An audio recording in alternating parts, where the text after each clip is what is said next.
Oi pessoal, tudo bem? Hoje a gente vai fazer um vídeo menor, né? Porque é um vídeo mais conclusivo em relação àquilo que a gente já discutiu sobre identidade, né?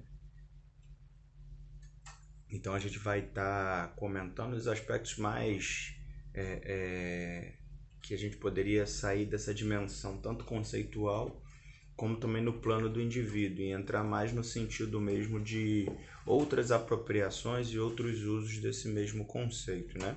O que mostra e demonstra, na verdade, a sua validade, a sua relevância no sentido da gente estudar no âmbito da sociologia. Como a gente utilizou esse conceito de identidade ou como as pessoas produzem algum tipo de distinção, de identidade, dizendo de uma outra maneira, de um certo autoconhecimento, né?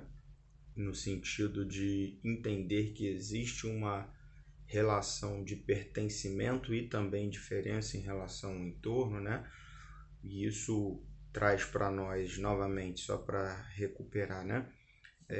Que a identidade ela é ao mesmo tempo uma relação na qual a gente estabelece e reconhece algumas características que são comuns, com isso produzindo uma certa construção, né, de pertencimento, como também nesse mesmo processo, dentro dessa mesma dinâmica, uma construção ou um reconhecimento de determinadas diferenças a outros grupos ou a outras pessoas. Então, por isso que ela é ao mesmo tempo um processo de inclusão, como também de exclusão, dependendo do referencial que a gente esteja analisando esse conceito, né, de identidade. E da mesma forma, o conceito de identidade ele é utilizado para, por exemplo, produzir em dimensões mais amplas uma ideia de pertencimento e também de diferenciação em relação a outros grupos, como, por exemplo, uma ideia de identidade nacional. E aí, com isso, traz para nós, esse é o tema, talvez a abordagem final daquilo que a gente poderia conversar, né? Em que momento a gente poderia identificar, reconhecer ou não a existência de uma identidade nacional, né? De uma identidade, por exemplo, de ser brasileiro. Existe uma identidade brasileira, na opinião de vocês? Então, isso é uma questão a ser refletida. E por outro lado também, se existe, ela sempre existiu?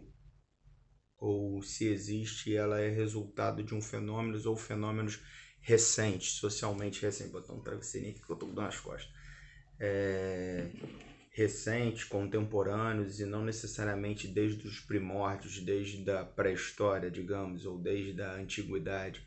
Ou seja, então isso permite também a gente perceber que esse conceito de identidade, a partir da reflexão que vocês venham fazer em torno dessas provocações que eu coloquei, que esse conceito e essa própria ideia de identidade, ela também recebe algum tipo de uso político, social e é também relacionada a determinações ou condições, melhor dizendo, históricas, né? Então existe uma identidade comum para todo brasileiro? Será que todo brasileiro, nos diversos grupos, do ponto de vista regional, do ponto de vista social e econômico, do ponto de vista geracional, etário, eles comungam dos mesmos valores, das mesmas crenças, dos mesmos rituais, das mesmas convicções, das mesmas ideologias? Se a gente for parar para pensar, então, assim, o que é ser brasileiro? Se a gente for parar para pensar, esse ser brasileiro, ou essa identificação do ponto de vista de características e seleção de características que nos identificam, é resultado ou foi resultado de um processo histórico de construção concomitante ao processo de construção e formação dos Estados nacionais. O conceito de Estado Nacional, ou Estado-nação, é uma invenção histórica, produto das iniciativas da burguesia europeia, no sentido de busca de construção de uma identidade comum. Essa identidade comum ela foi, vamos dizer assim, reivindicada no presente do século XIX, mas por sua vez foi requisitada, né, buscada nos primórdios, a partir de uma historiografia, ou de uma história, né, oficial, na qual buscava um passado comum, e a ideia de nação seria o pertencimento a um determinado grupo com características culturais, históricas comuns, né, no sentido de língua, de valores, de religião, de pertencimento e ocupação no determinado território e com tamanho proporcional, populacional, de um modo geral, significativo. Mas o que é importante a gente reconhecer do ponto de vista dessa ideia de identidade nacional é que ela resulta de um processo de construção concomitante ao processo de formação do Estado-nação. Diferente, só para também distinguir, para que a gente não se perca no fio da meada, a formação dos estados e a formação do Estado-nação ou dos Estados-nação foram processos, vamos dizer assim, qualitativamente distintos.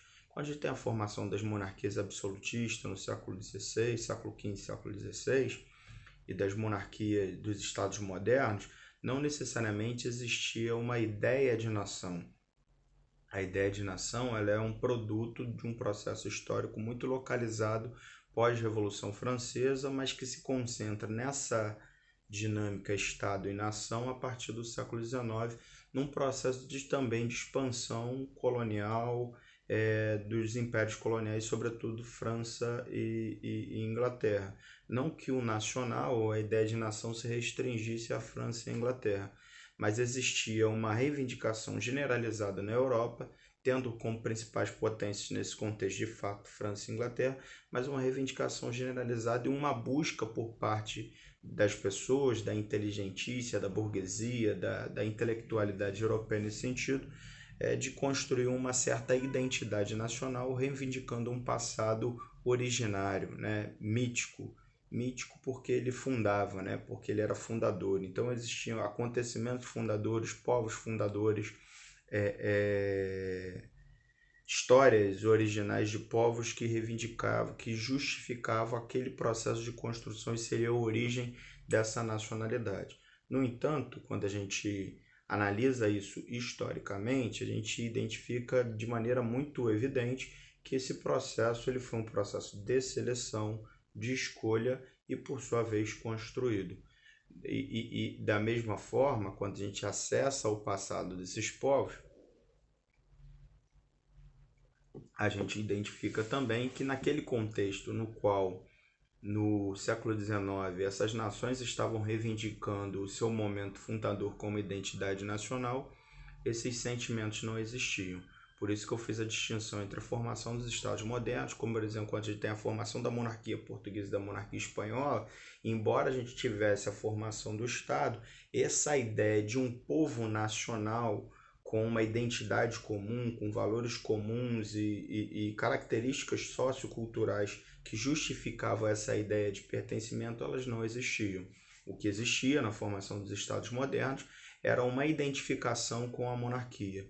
Por isso, muitas vezes, a gente pega, por exemplo, a Espanha, sobretudo como monarquia, que é mais claro, isso fica mais evidente, a gente tem diversas identidades culturais submetidas ao controle e ao domínio da coroa espanhola. A gente tem os flamengos na região da Holanda, né? Os holandeses, de modo geral, estavam submetidos ao poder da Espanha, algumas regiões da Itália, então a própria Catalunha, que hoje faz parte da Espanha, do Estado espanhol atual, mas naquele contexto não se reivindicava e nunca até esse contexto de construção das identidades nacionais nunca se reivindicou como pertencente à mesma cultura. E da mesma forma, para trazer um exemplo contemporâneo, ali em Barcelona, né, Catalunha, que tem com a cidade de Barcelona como principal referencial, as reivindicações nacionais de independência e autonomia da Catalunha se afirmam por essa distinção e essa diferença de passado, como também de características no presente, porque na língua os catalães falam catalão e não espanhol, castelhano de Castela, né? Mas aí é uma outra discussão. Só quero dizer que esse processo de identificação nacional ele se dá a partir de um processo de construção muito centrado também na lógica da construção do Estado. E por aí a gente traz, em certa medida, uma própria percepção, compreensão do que seria uma identidade nacional brasileira. Essas características elas foram construídas ao longo do tempo, mas se a gente for olhar a história brasileira no seu processo de maior duração, né, de uma longa duração, a gente vai ver claramente que isso, em alguns momentos, ele foi e voltou, né? A gente tem, no período colonial, um certo nativismo, mas uma compreensão de uma certa identidade nacional muito precária ou praticamente inexistente, né? A gente não tem uma compreensão, vou dizer assim, de maneira generalizada, né, na população, na sociedade brasileira, uma compreensão ou um desejo, uma reivindicação no sentido de ser brasileiro e reconhecer o Brasil como uma nação comum. As diversas regiões no Brasil, no período colonial, inclusive, elas eram muito apartadas. As regiões, por exemplo, norte do Brasil tinham mais relações com Portugal do que com a própria região do Centro-Sul. No entanto, após a independência, a gente tem um processo de fato de construção dessa identidade nacional, ou pelo menos dessa, de maneira muito ainda precária, dessa identidade nacional e desse pertencimento, mas muito também centrado na figura do Estado e do Império, né? Pós fim do período monárquico, fim do período imperial, embora no segundo reinado isso também se fortaleça. A gente tem um ciclo de certa crítica e de um tipo de desconstrução ou de uma narrativa, vamos dizer assim, muito negativa do que viria a ser a identidade brasileira, do que viria a ser o brasileiro. A gente tem durante a Primeira República Nina Rodrigues, Silvio Romero, Manuel Bonfim, uma série de pessoas que refletiram sobre o que era ser o brasileiro, intelectuais, no sentido de ter uma leitura muito negativa. É importante também localizar isso historicamente, que grande parte dessas teorias elas estavam muito fortemente influenciadas pelo evolucionismo social, né, inspirado nas teorias racialistas, né, ou do cientificismo no sentido das teorias racialistas, no qual a mestiçagem e o processo de formação étnica do povo brasileiro se identificava com a mestiçagem e negava uma certa pureza, e no qual a pureza se identificava, por sua vez, também a superioridade étnico-racial, se identificava com o homem branco europeu. Grande parte dessas teorias elas se relacionavam com uma certa herança, né? Uma certa herança negativa que identificava ou produzia um certo sentido de identidade nacional negativo. Não é à toa que políticas de embranquecimento, sobretudo pós o período imperial, mas já no final, a gente tem políticas de embranquecimento da população, centrado sobretudo nos períodos iniciais da Primeira República, né?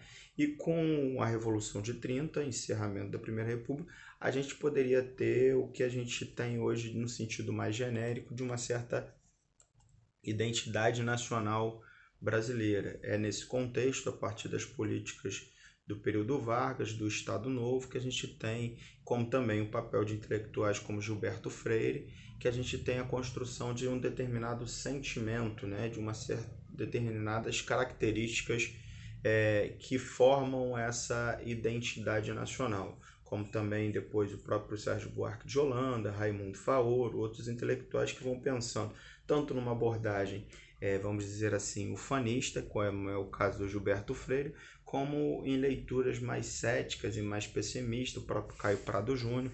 São intelectuais que vão pensando numa leitura, vamos dizer assim, um tanto quanto mais crítica da nossa formação. O Gilberto Freire pensa no sentido de uma série de características e de elementos que produziriam um certo sentido do que viria a ser o brasileiro, marcado por uma colonização da mestiçagem, ressignificando, redefinindo o papel da mestiçagem como um encontro, em alguma medida pacificando esse encontro histórico entre portugueses, a escravidão africana e os povos originais, né, os povos tradicionais aqui residentes, os índios, né?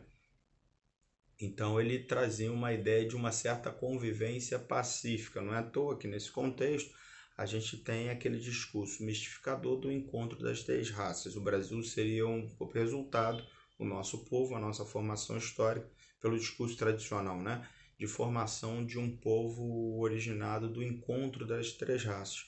Com isso, anulando ou fazendo uma análise em certa medida parcial do que é a história brasileira, no sentido também das contradições, dos conflitos, da violência que marcam esse encontro, né? No processo colonial, que tinha como finalidade a inserção da nossa colonização apenas dentro do comércio colonial, ou seja, do sistema colonial, a escravidão em larga escala, como também estruturante desse processo colonial, a escravização dos índios até o século e majoritária até o século XVII, né, que majoritariamente dos índios, que contribuiu para seu extermínio, né, para a morte, para a violência desses povos que aqui habitavam antes da chegada dos portugueses. No entanto, também esse processo se deu na redefinição de alguns ritos e algumas práticas culturais, como o próprio samba, posteriormente a invenção do futebol como uma marca do brasileiro. É importante dizer que até o século XX, até podemos dizer quase a metade do século XX, futebol não era o esporte que principalmente era praticado no Brasil, o remo, né? Não é à toa que o Clube de Regatas do Flamengo, Clube de Regatas Vasco da Gama, Clube de Regatas Botafogo. O único que tem como origem no futebol de fato é o Fluminense. Os demais tinham origem na prática da regatas, né? Como um traço, né? Como finalidade do clube, depois que eles incorporaram a questão do futebol. Então, se vocês forem, se a gente for pensar, essa ideia de nação, ela é uma construção e fruto de um processo de seleção, de construção discursiva, de propaganda, de invenção de rituais que consagram, de símbolos também que consagram essa ideia de pertencimento, como fatos históricos, como bandeiras, como rituais, uma série de momentos são determinantes e importantes para esse processo de construção. Embora a gente precisa sempre ter em mente que isso não é e nem sempre reúne as mesmas características, os mesmos elementos. Isso vai mudando ou foi mudando de acordo com a história, né? Ou com o momento vivido. Com isso, eu não quero também fazer nenhum discurso antinacional ou anti-Brasil. Eu só acho que a gente tem que ter, e é necessário que a gente tenha, que esse processo histórico ele é um processo de construção e que não congrega todos os segmentos sociais e não serve para todos os segmentos da sociedade, porque no âmbito da sociedade está presente as inúmeras diferenças ou as inúmeras dimensões que nos diferenciam, como por exemplo origem de classe, social, socioeconômica, né? Territorial, seja no sentido regional do país, seja no próprio interior de uma mesma cidade, questões vinculadas à questão étnico-racial no Brasil, que é atravessada por questões do racismo, a própria origem, né, no sentido também social, mas também regional, territorial, tudo isso permite com que a gente vivencie essas relações e essa dimensão dessa identidade nacional de maneira distinta e às vezes até mesmo compreendendo de maneira distinta, de acordo com o tempo, com o momento e com a condição que a gente esteja vivendo. O fundamental nesse sentido é que a gente tenha sempre um olhar crítico, e crítico não significa falar mal, mas crítica como instrumento de acesso à compreensão do nosso tempo, da nossa realidade, como uma forma de perceber quais são os usos, as instrumentalizações para que serve determinado discurso no sentido sobre essa ideia de identidade nacional. Se isso serve para um sentido transformador, no sentido positivo, que a nossa sociedade, que é tão desigual, que é historicamente marcada pela violência e pela injustiça, ou se é no sentido mesmo de manutenção de uma determinada ordem. Então, eu acho que esse sentido e essa compreensão ela é necessária. E o papel da sociologia, o papel da história, o papel das ciências humanas nesse sentido é compreender o nosso processo histórico, a nossa formação social histórica. E é com esse objetivo que eu fiz essa desconstrução aqui, no sentido da gente compreender que a identidade, nesse sentido mais amplo, na relação com o Estado, na relação com a política, na relação com o poder, ela também teve ao longo do tempo os seus usos. Mas diferente de uma dimensão mais, vamos dizer, elementar, que seria a dimensão individual, que ou de pequenos grupos, nesse sentido ela tem outras apropriações e outros usos, né? E é isso que é importante a gente entender. Galera, obrigado, vou postar o vídeo e depois a gente posta na próxima semana o exercício. Falou, um grande abraço.